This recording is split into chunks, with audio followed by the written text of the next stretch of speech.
Okay, good morning, everybody. Is this thing on? Can you guys hear? Good. So Chris is traveling this morning, and he asked if I would pop in and pick up kind of where he left off. You know, we were talking about, as Chris calls it, I said, I like that title. He said, Shadows of the Passover in the New Testament. And I said, yeah, that's one of my favorite things because it reminds us that, you know, the Bible at its deepest core, it's kind of really sort of a love story, isn't it? Like we see in John 3:16. God loved the world so much that he sent his son. Or as Jesus said, look, nobody has more love than this than that you die for a friend. And we can see this sweep through the scriptures. Or we might say at its deepest core, it's a rescue mission, isn't it? It's an emergency rescue mission to try to rescue people who, bless all of our hearts, think we know it all and we don't need any help. And we go back to Adam and Eve, right? And then we look at all the people through the Bible because also we could say at its core, the Bible is a book of people. Two kinds of people. A lot of the people that are given to us are behold examples, I call them. Behold this person. Look at what they did. Look at how they made it. Look at how they trusted God. Oh, things were bad, but look at how they pull through. And then the other group of people are the beware people. See this person? Look at how they destroy their life. Look at what they did. Don't be like that. Beware. And from all of these people, we can learn both behold, look at this really good example. And we can see all these bewares. Look at this terrible example. Don't be like that. And it's a book to remind us who we are and whose we are.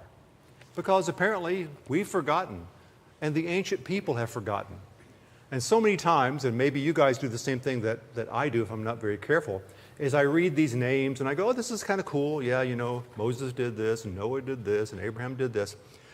And I kind of forget these are real people. You know, just like me, really. Now, yes, they lived a long time ago in a different culture. Yes.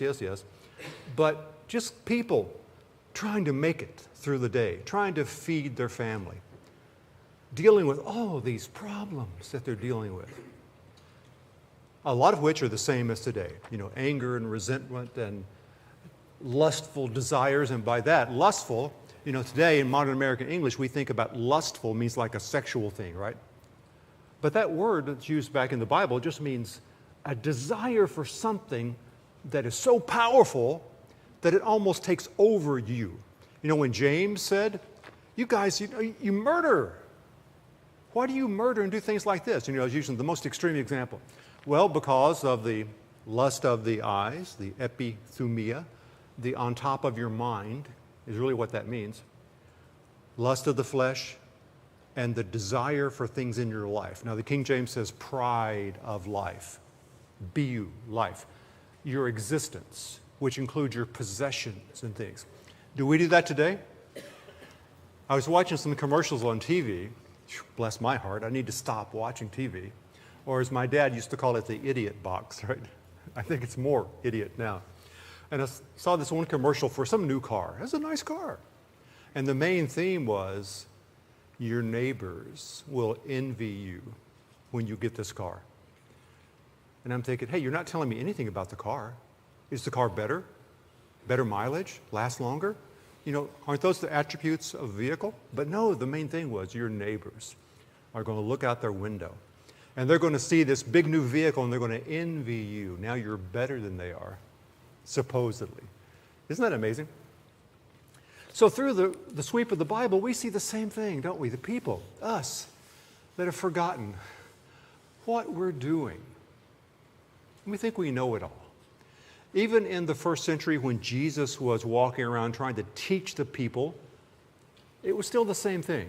I often say one of the great horrors of the Bible is the fact that the religious leaders in the first century, in Jesus' day, the Second Temple leadership, were so corrupt. Crooks, literally crooks, that were skimming money off the top from all the pilgrims that would come in. And you had to exchange your money because coins with any image on it, Caesar or anybody, were not allowed in the temple. Thou shalt make no image, right? And so that's how they interpreted that. And so if you had a coin, like all of our coins would not qualify. You went in the temple, wait, there's an image on your coin. You can't use that here. But if you go over here to my booth, the booth that's subsidized by High Priest Annas or High Priest Caiaphas or whoever, then we'll exchange your coins for Tyrian silver coins which have no image on them. Now, of course, we've got to charge a little extra on top, right? Of course we do. So you bring me a quarter with George Washington on it, I'm going to give you 15 cents in new money. Because, I got to get something for my trouble. And so with these thousands and thousands of pilgrims come in, and they were raking in the money like crazy. It was astonishing. But all these people are so like us in many ways. They had their culture, we have our culture. And culture is just how you were raised, how you think about things. What do you think is rude and what do you think is nice? Well, that's part of your culture. It's like it's an invisible thing that you're brought up, grandma and grandpa, mom and dad, and all your peers, and you just naturally learn it. It's invisible.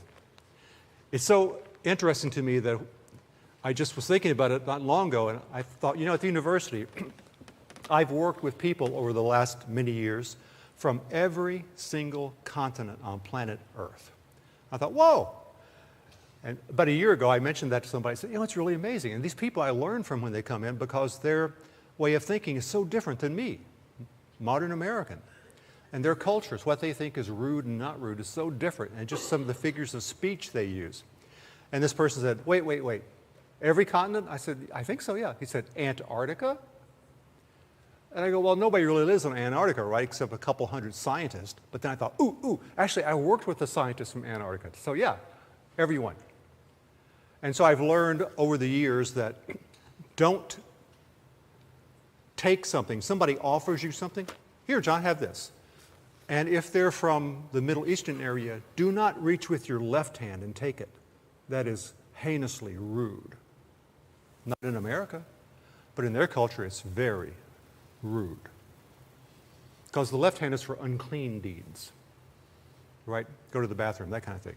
I didn't know that until somebody blanched when I reached for something they were handing me with my left hand because my right hand was busy, and they literally backed up like this for just until they caught themselves. And I go, whoa. Now, ancient Hebrew culture, very different, but very similar. The basic human things, we want more, we want to be the big dog, we want to have the last word, we want to have more stuff, more money. Hey, that's universal. That's everywhere, every time. Bless all of our hearts. Anger, strife, upset, welcome to the human race. Doesn't matter what time, what place. But now we're going to talk about Passover, because to the Jews, this festival, this pilgrimage festival. We call it pilgrimage festival because when the Second Temple was still in existence, before Titus and the 4 Roman legions that he brought into Jerusalem in AD 70, until they wiped it out, before that, the Second Temple was the center of all Jewish worship. I mean, they said, hey, this is where God lives, right? That's the way they thought about it. Beautiful, a wonder of the world. People would come from other countries just to visit. Not Jews necessarily, but other people. And some of the travel writers of the day would say, if you are coming into Jerusalem and you are coming from the east, and so you're approaching Jerusalem, you're walking east, and there's the temple up here. And if it's in the morning when the sun is rising in the east, that sun is going to be beaming down and hitting that white marble and the gold coating on the temple. Be careful, because it will blind you. Don't let that reflection hit your eyes. And I thought, wow, isn't that amazing? It's so bright and beautiful that these travel writers are saying, you've got to go see it. But if you're coming from the east in the morning, hide your eyes because it's so bright when the sun hits it. Now, who can imagine that in real life? They could because they lived it. I can sort of, read Josephus and some other historians and kind of build it in my mind, sort of, but it never really quite matches. So if Passover is like the most important thing to the Jews of the time of Jesus, and we have to remember, everybody that wrote a New Testament book are Jews. The most famous Jew of all, Jesus, right? Somebody will occasionally say to me, wait, no, not Luke. Luke is a Gentile. No, there's no evidence for that whatsoever. In fact, all the evidence, internal evidence, if you read carefully, indicates he knew so much about Jewish traditions that he almost had to be a Jew too. So everybody. So all these people that are writing the New Testament are Jews. They think like Jews. They were raised like Jews by mama and daddy, grandma and grandpa. And so they intimately know Passover, and they often will mark things in the New Testament by reference to Passover. So let's jump in and look at this. So let's start with Jesus back here at the split of the AD BC time. So Jesus theoretically was born 1 AD, Anno Domini, the year of our Lord in Latin, AD, Anno Domini. Now, they made a little bit of a mistake, unfortunately, and didn't discover it for many, many years, and it was too late to change it. Jesus was really born not 1 AD, but about 4 years earlier on their calendar, which we would say means it's about 4 BC. Now, they should have fixed the calendar, but it was too set, so they're not going to fix it. So let's draw a timeline backwards, and let's go 1,000 years into the past and go to about 1000 BC, the time of King David. Yes, sir. I've heard that too. So my question was the mark made at his death versus his birth? Interesting. Well, this mark AD at his birth, Anno Domini, year of our Lord, right? The error is what I'm so the difference is about the time of his ministry. I see what you're saying, yeah. Actually, the error is at his birth. Because if we go back and look at all the timeline markings that were added in the Bible, not for timelines, but they're just there, historical time points. Like, for example, we know very exactly when Herod the Great ruled and when he died. We have that from lots of additional historical accounts, Roman accounts, and Josephus and other things. And so we know when Herod was alive, when he wanted to kill all the babies, including Jesus, that was about 4 BC. So we go, wow, Jesus was really born about 4 BC. You guys, thank you, Pope Gregory, you guys messed up the calendar a little bit. Now, 4 years, that's not heinously off out of thousands. So we still use it, and we're stuck with it. So we got the 1 AD. So 4 years off, but, so what? So this time of Jesus and all his apostles are Jews. They're walking around in Jerusalem. Remember, Jesus said, hey, I came to the Jews, right? Jews first, then the non-Jews. Jews, then the Greeks, he said, which the early temple leadership could not quite grasp that idea. Wait, you mean slimy Gentiles, slimy non-Jews are going to be allowed into our covenant of Abraham? They're going to be considered to be adopted sons of Abraham? Yeah. Well, I can't stand that. Those guys are unclean, they're nasty, they're awful. And so some of the leadership would not accept that idea. In fact, we know Peter himself had trouble with that idea at first until he had this miraculous vision that no, it's okay. Remember lowering down the sheet with unclean food? And God said, Peter, eat. And he said, no, Lord, I have never touched anything unclean. And so this had happened 3 times, right, until he went, And then he got the message from the Gentile, please come help me. And he went, I got it. So back to the golden age of King David, King Solomon, the golden age when other kings would come to see the kingdom of Israel because it was so astonishing and amazing.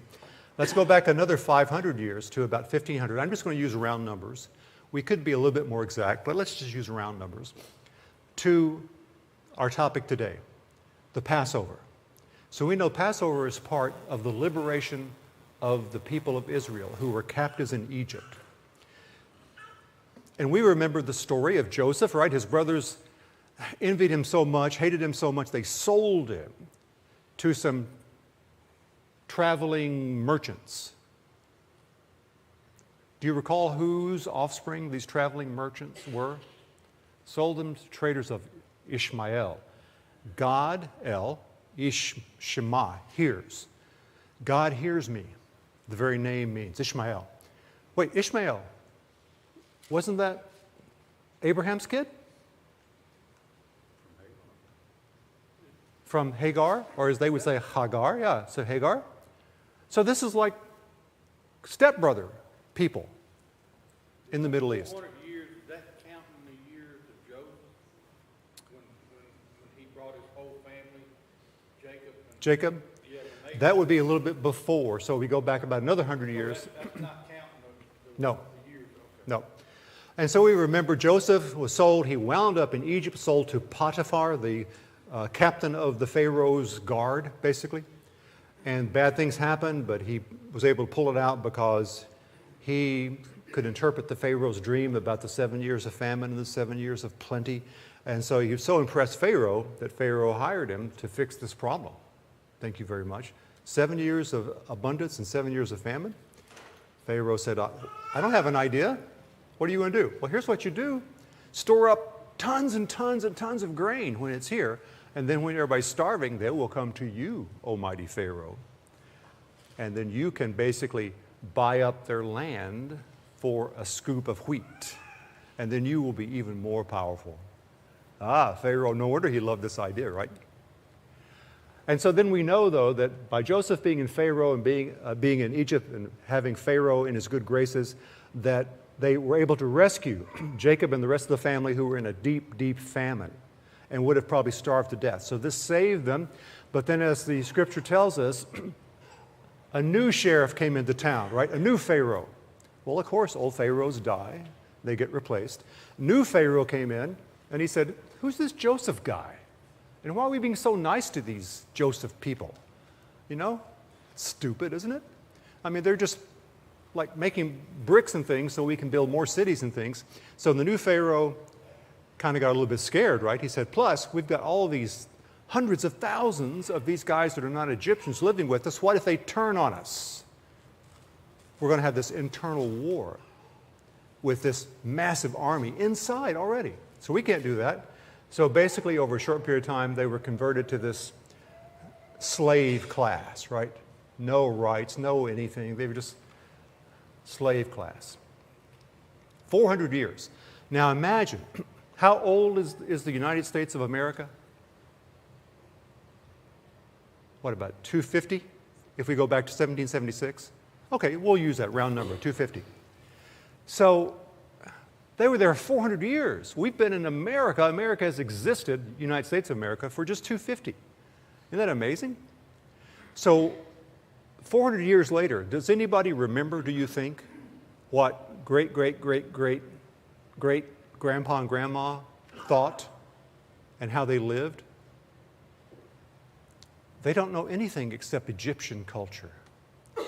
How the Egyptians, these powerful, sophisticated, urbane Egyptians living here in this beautiful capital city. That's all they know.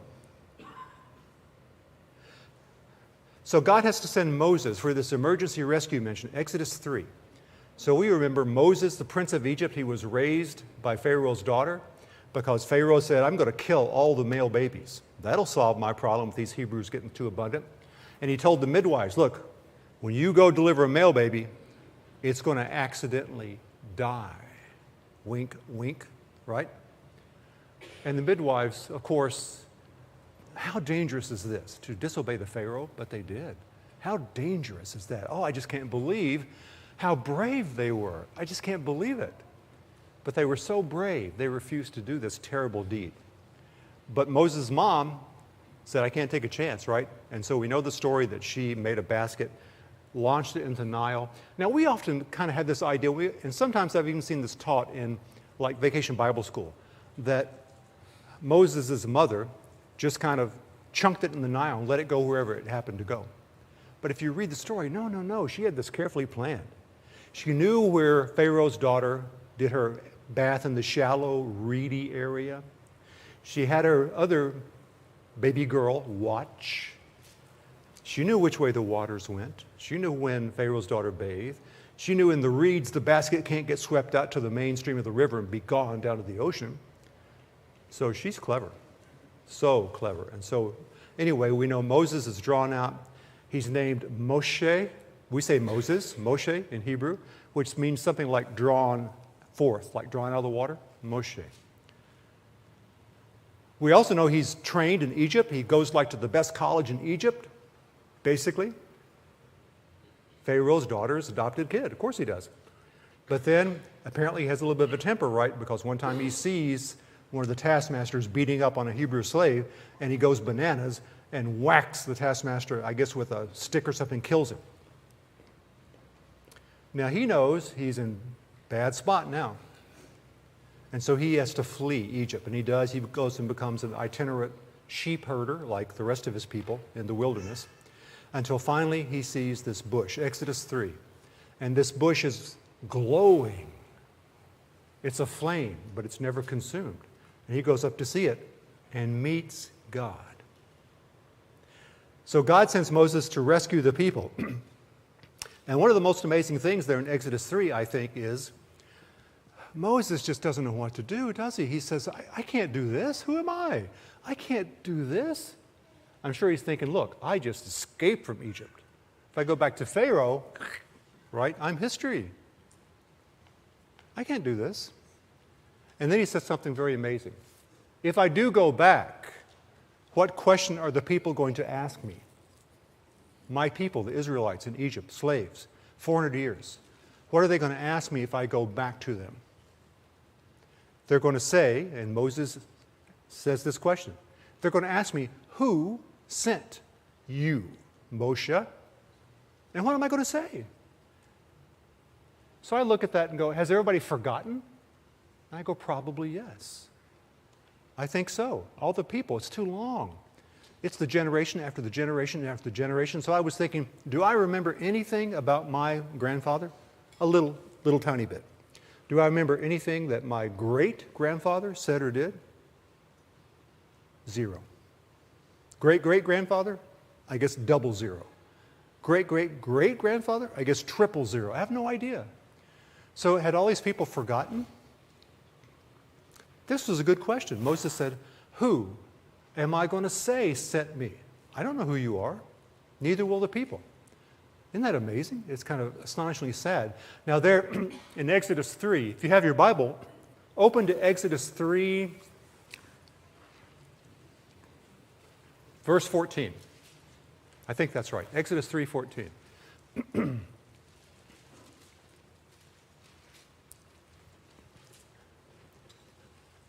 And will somebody read that for us?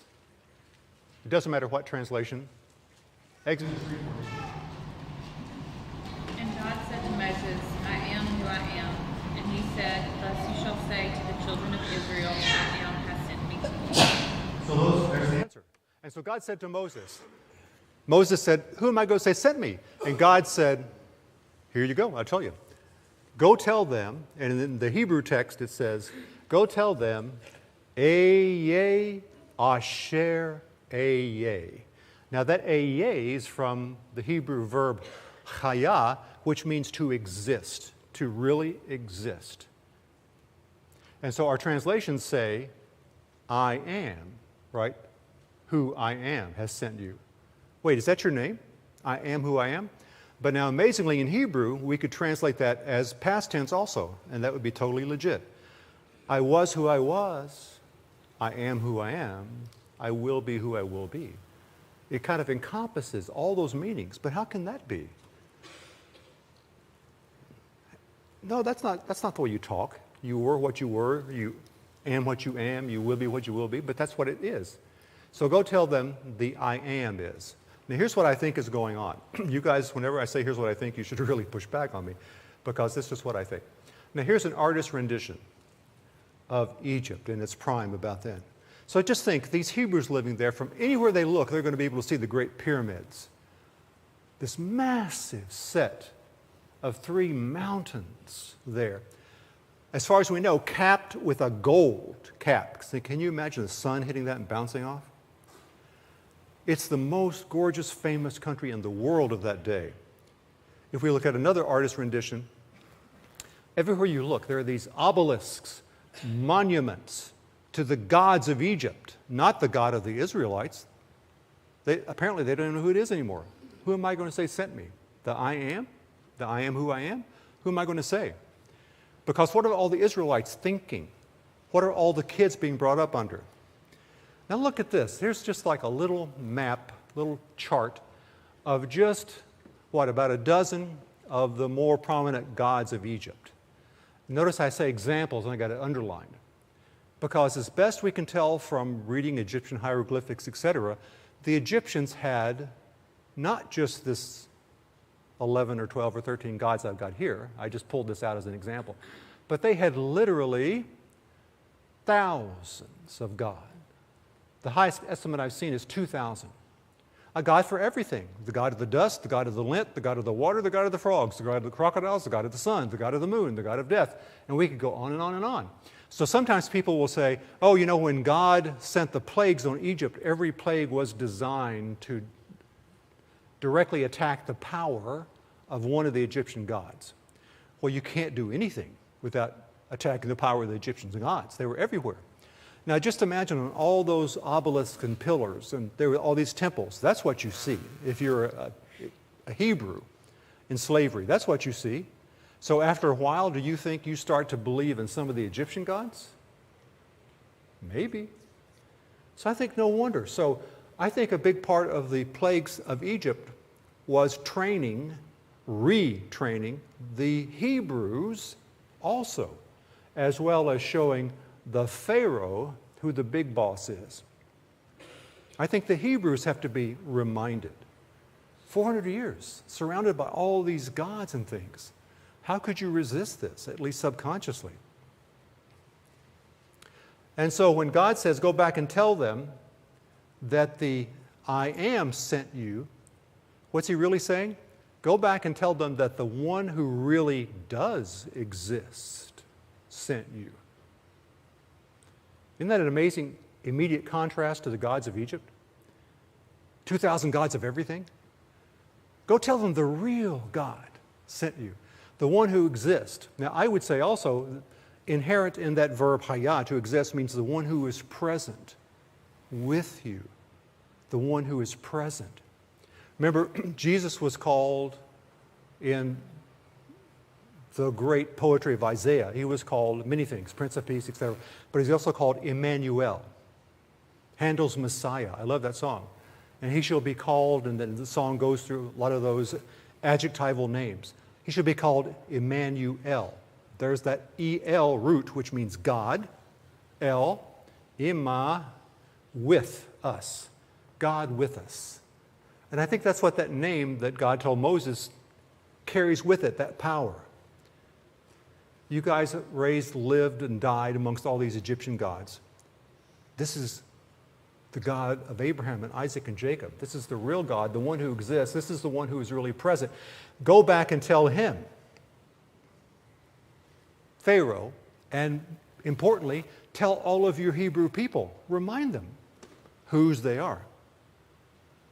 No wonder they've forgotten. They have a good reason, I guess, to largely forget. And so we know about the 10 plagues that were sent on Egypt. And we know the 10th and the most horrible was the death of the firstborn. This is where Passover comes in, right? We know the story. We teach it in VBS, etc. What a beautiful story.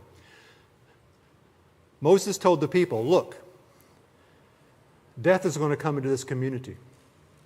All the firstborn of everything, cows, people, Pharaoh, are going to die. But so that you are not killed, take a lamb and take its blood and put on the doorpost, and then you will be passed over. And so they did. And now we have this most important, even today, some 3,500 years later, to any observant Jew, the most important festival of the year, by far, Passover. No work. Israel shuts down on Passover, except like for emergency services. So the lamb's blood lets us pass over from death. So the people that are here in the New Testament, that are being written to, talked to, spoken to, the writers of the New Testament are Jews. This is so deeply ingrained into them. So here I've got every girl and boy would know intimately, deeply, for 3,500 years. We can look in the scriptures. Exodus 12 says, so when your kids say to you, why do we do this Passover service in this case? Then you will say to them, It's a sacrifice of the Lord. Oh, and by the way, in your Bible, every time you see that kind of L-O-R-D in all capital letters, that's really, under that in the Hebrew text is that same word, I am, exists. So when you see the Lord, think in those funny capitals, think, oh wait, that's the special name. Under that in Hebrew, not in English, but under that in Hebrew, it's the special name that God told Moses to go back and tell the people, the one who really exists, the one who really is here, the one who is really with you, the one who's really present, the I am. Now that occurs in the Old Testament about 6,824 times, almost 7,000 times. But our English translators, bless their heart, it's a very hard job, and what they have decided to do for us in nearly every English translation is say the Lord. But at least they put the Lord in those funny, all squished down caps. And if you look in the preface of your Bible, it will say somewhere in the fine print, when you see Lord in these all funny caps, that's really the Hebrew name for God, which is probably either Yahweh or Yehovah. We don't know the exact pronunciation even today, but we know what it means. The one who really exists, the one who's really here. So go tell your kids that. Tell them about Egypt. Tell them about this. In Exodus 13, speaking of the dedication of the firstborn child, dedicated to God, spiritually, figuratively. So when that happens, tell your son we're doing this because, hey, the Lord brought me out of Egypt, my boy. Exodus 13 says, when your son comes and says, what do you mean by doing this? Say, by a strong hand, the Lord, and notice there's that funny all cap Lord, the I am, brought us out of Egypt from slavery. Deuteronomy 11 says, teach your kids. Now this is talking about the commandments in general of God. Teach your kids, your children. Talk to them when you're sitting around in your house. Talk to them when you're walking down the road with them. Talk to them when you're relaxing at the house. Talk to them when you get up in the morning, around the breakfast table, we might say. So that all these kids, generation after generation after generation, will never forget, like apparently the people of Israel forgot during the 400 years. Let's not let that forgetting happen anymore. Joshua 4, when they erected a stone monument, when the River Jordan parted for the ark, then Joshua says, when your children ask you, when they see these stones that we erected for this monument, tell them, that's when the water is separated by the power of the I am, the Lord. And we could keep on going a long time, even in the New Testament.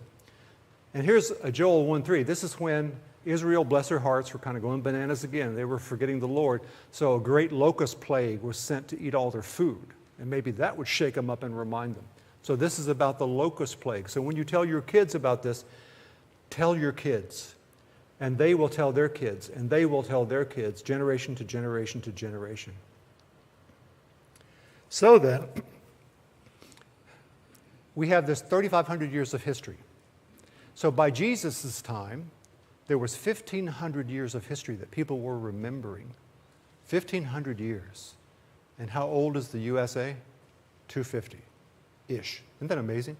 1,500 years of trial and agony and captivity by the Babylonians and then the Macedonians and then finally the Romans during Jesus' time. But here to help you remember, there's 3 special pilgrimage festivals. Remember, by pilgrimage, we just mean if you're able, we really want you to go to Jerusalem, to the temple itself. Now, after AD 70, temple destroyed, you can't do that anymore. But when the temple was still there, if you're able, go for these festivals. Festival number 1 is Passover. Now, the Hebrews called this Pesach. Pesach means something like skipping over.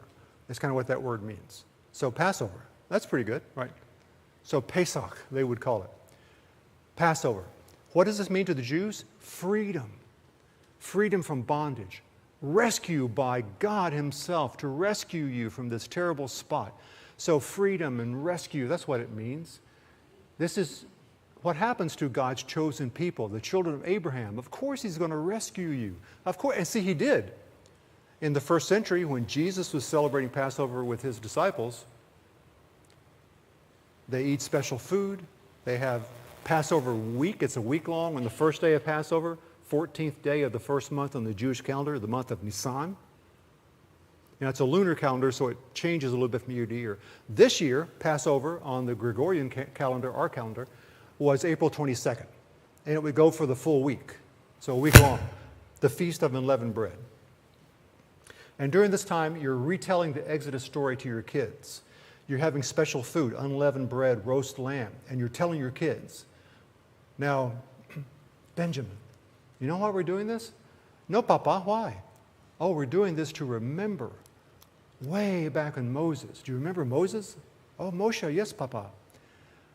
God rescued us, rescued our people. Can you imagine this telling to the kids in wide eyes, every year you do this? The second pilgrimage festival we call Pentecost, Greek 50. So because 7 weeks after Passover, the Jews have this festival they call Shavuot, which in Hebrew means weeks. Weeks, W-E-E-K-S, weeks, because it's 7 weeks. So 7 weeks, 49 days later. In 2024, Shavuot, which we call Pentecost, was June 11, 12, 13. Now, what does this represent? This is when you get together and you remember Moses bringing down the law. So the 5 books of the Torah, Genesis, Exodus, Leviticus, Numbers, Deuteronomy. The 5 books of the law, we say. Torah really means instruction or teaching. The 5 books of the teaching of God. Remember when Moses brought those down? That's what we're celebrating here at Pentecost.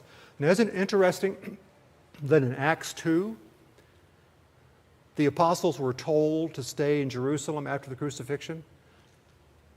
And it was on this 7-week later festival that the Spirit fell upon them. And they started teaching the Jews of the day, because we have to also remember 99.9% of all the early Christians were Jews. Only a little bit later were Gentiles grafted in. And the people cried out, "What must we do to be saved?" Peter. And then boom, we have plan 2. The second part of the plan. We call it the New Agreement, the New Testament. Is the Old Testament canceled? No. It's the logical progression of the plan. Phase A, Phase B, the way I think about it. Now, if we go into the fall of the year, we have this third pilgrimage festival that the Jews call Sukkot, which is the Hebrew word that means something like tents, T-E-N-T-S, like go camping in a tent. So Sukkot. This year it was October 16, will be October 16. And so this is when the people remember the 40 years of wandering in the wilderness. Remember, they were so set in their ways, etc., that the current generation had to all die off and let the new generation, the kids, take over. 40 years. And during those 40 years, they wandered around. They had to live in kind of, rickety tents and things. So even today, 2024, observant Jews will go in their backyard in the fall of the year, and they will erect like a rickety bunch of sticks with like a piece of canvas on top for their shelter. And they will eat under that, and the really, really observant ones will sleep for that week or so in that rickety tent. Raining? Doesn't matter. Hot? Doesn't matter. I'm remembering my fellow Hebrews that wandered for 40 years in the wilderness. If they're in the city and they have a patio, they will actually erect this rickety sunshade on the patio, and that's where they will sleep to remind themselves of the 40 years of wandering. So here's the 3 so-called pilgrimage festivals. We see this in the Bible all the time, but the most important one, even today, is Passover. Freedom, liberation. God rescued us, got us out of that. Now let's look in the New Testament, and I'm sure Chris will pick up on this and talk much more about it. But the New Testament puts great importance on Passover. Of course they would. These are Jews that are, since they were babies, they've been taught this. Remember when John the Baptist said, and we read this in the Gospel of John, the very beginning, Jesus was walking by, and John the Baptist saw him, and John the Baptist said to his followers, John the Baptist's disciples, he said, "Look, the Lamb of God, who takes away the sins of the world." I wonder what those disciples thought when they heard their master, John the Baptist, say that to them. I wonder. Does it hint back to Passover? Passover blood? Maybe. Does it hint maybe to the sacrifices in the temple to push back sin? Does it hint at Yom Kippur, the Day of Atonement, to push back sin for a year? Maybe. I don't really know. But before we quit, let's look at one more thing. The Gospel of John. The Gospel according to John. The one of Jesus' apostles whom we see in the Scriptures is called the one whom Jesus loved, right? Implies some very special relationship. The one whom Jesus loved. The one on the cross who Jesus said, see this lady, his mom. To John, he said, see this lady? That is your mother now, John. Isn't that amazing? It just gives me cold chills every time I think about it. Goosebumps. John indexes the ministry of Jesus by Passover. In John 2:13, John says, and it was the Passover of the Jews when Jesus began his ministry. Isn't that amazing? He's starting his ministry on a special Passover, freedom celebration, liberation by God celebration. And then in John 6, John says, and now another Passover. Now, how much time elapsed between spring of one year and spring of the next year? It's 1 year, right? Between spring of 1 year and spring of the next year. It's 1 year. And then when did Jesus die? On Passover number 3. John indexes this. It was Passover number 3. And notice for Passover number 3, I just put all the times that word Passover is mentioned. And notice it goes from John chapter 11, as we call chapters, to John chapter 19. Often we'll say the Gospel of John is really a passion story, a crucifixion story with a long introduction. But it's all leading up to that final week. And so that 1 week is occupying all these chapters from 11 to 19 in John. And it's Passover number 3. Now, how much time elapses between Passover number 2, spring of the year, and the next spring of the year? It's another year. So then, according to John, assuming he's not omitting any Passovers, which based on how he writes and how he does this, I think the evidence is strongly that he is complete in his Passovers. So in this case, how long was Jesus' ministry? How long did he have to teach his disciples before he had to leave? 2 short years. Wait, don't we always say 3 years? Well, we've kind of inherited that 3 number. Now, the Bible never explicitly says how long. But in some places we look and we go, 3 years. Look in Gospel of John, 2 years. 2 short years. But notice, all these are indexed by Passover, Passover, Passover. When the Jews were freed from their bondage. Remember in the New Testament, places like Romans 6, when Paul says, my brothers and sisters, if you're in the world, if you're not careful, you're under bondage to what? Bondage to, according to Paul, sin, right? Sin. We go look at John 8, bondage to sin. We can see that idea over and over again. So we could say, likewise, we're under bondage, but we just don't know it. We can't see it. It's an invisible jail if we're not careful. And even then, Passover would remind us of liberation, freedom country from the bondage of sin. Not like the physical bondage here of the Hebrews, but in a way even worse, an invisible bondage. And so throughout the flow of the New Testament, we see these shadows of Passover, freedom, liberation, rescue, even in what we call the Christian age. I see we got like probably 60 seconds left. Any questions, anything pop in your mind just quickly that you think of? Some Christian churches even today celebrate Passover. Now a lot of places will change the name and call it Easter, right? Easter. Passover, the Pentecost, 49 days after the death of Christ, or after 7 weeks after the Passover. So 7 times 7, 49. And see, and that's a very auspicious number because to the Hebrews, the number 7 was the most important number. It was perfection. It symbolized perfection, finality, maturity. Everything is the way it should be. 7, 7, 7. Man, when Peter said, Lord, should I forgive my brother as many as 7 times? It's a very holistic number.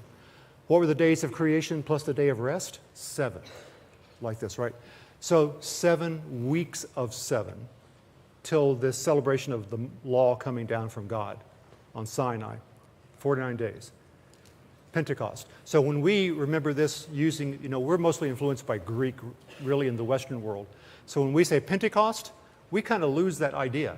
If we still called it weeks, and we remembered 7 weeks, then that would remind us, wait, this is a very important day. 7 weeks of 7. There's that special number twice, 7 times 7. And that's when we're going to have another holiday and remember God sending the instruction, the law, down to us. So there's a meaning of that 7